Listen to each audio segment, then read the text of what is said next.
শেখ হাসিনা পালিয়েছেন। ছাত্র জনতার গণ অভ্যুত্থানের তোড়ে ভেসে যাওয়া এই স্বৈরাচার এখন বাংলাদেশ চ্যাপ্টারে অতীত। অহংকার আর দম্ভের অবসানের ঘণ্টাধ্বনিও থেমে গেছে। তবুও হাসিনা প্রসঙ্গ ফিরে ফিরে আসছে বাংলাদেশের রাজনীতিতে।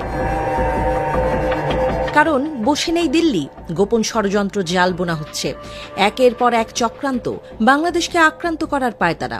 তারা কেউ চুপ করে বসে নেই। স্বজন হাসিনাকে হারানোর বেদনায় হৃদয় তাদের আকুপাকু করছিল। বিয়োভল ব্যাকুলতা মোদি অমিতের বুকের ভেতর। দিল্লির ধোঁয়াশা হয়তো মাঝে মধ্যে কমে, তবে মোদি প্রশাসনের হতাশা কমে না। তাদের এক অঘোষিত সাম্রাজ্য খোয়া গেছে, যেখানে একচ্ছত্রভাবে চলত তাদের অঘোষিত আইন।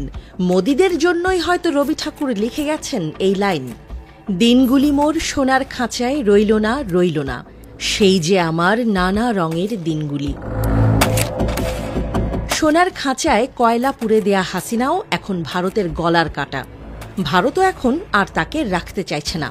দেশটির অভ্যন্তরে উঠছে হাসিনা বিরোধী জনমত। ভারতীয়রা হাসিনার মতো উটকো ঝামেলা রেখে বাংলাদেশের সাথে সম্পর্ক খারাপ করতে চায় না।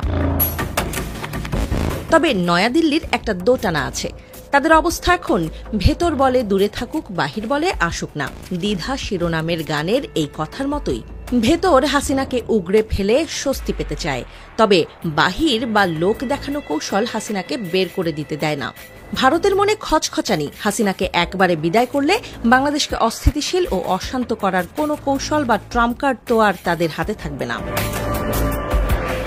এবার কি করা যায়? এর একটা আপাত কৌশলও খুঁজে বের করেছে দিল্লি। ভারতীয় গণমাধ্যম হিন্দুস্তান টাইমস জানিয়েছে, এইসব টানাপোড়েনের মাঝেই নাকি ভারতে থাকার জন্য শেখ হাসিনার ভিসার মেয়াদ বৃদ্ধি করেছে মোদি সরকার। তবে হাসিনাকে সরকারিভাবে ভারতে রাজনৈতিক আশ্রয় দেয়া হবে না বলে জানা গেছে। কারণ এই সংক্রান্ত কোনো নির্দিষ্ট আইন নেই ভারতে। তবে হাসিনার ভিসার মেয়াদ বৃদ্ধি করে বৈধভাবে তাকে ভারতে থাকতে দিতে সম্মত মোদি সরকার। ভারতের কেন্দ্রীয় স্বরাষ্ট্র মন্ত্রণালয় নাকি ভিসার মেয়াদ বৃদ্ধিতে সবুজ সংকেত দেয়। এরপরই স্থানীয় ফরেন রিজিওনাল রেজিস্ট্রেশন অফিসের মাধ্যমে হাসিনার ভিসার মেয়াদ বা ভারতে থাকার অনুমতির মেয়াদ বৃদ্ধি করা হয়। তবে বিশেষজ্ঞরা বলছেন, এই কৌশলে ভারত মূলত সাপ ও লাঠি দুটোকেই বাঁচিয়ে রাখছে। এতে হাসিনাকে যেমন অন্য কোথাও পাঠানো সহজ হবে, তেমন হাসিনার উপর জাতিসংঘের রিপোর্টের পর যে আন্তর্জাতিক চাপ তৈরি হয়েছে তাও অনেকাংশে এড়ানো যাবে। তাই দিল্লি ধরি মাছ না ছুঁই পানি মোডে থেকে পরিস্থিতি সামাল দেওয়ার চেষ্টা করছে।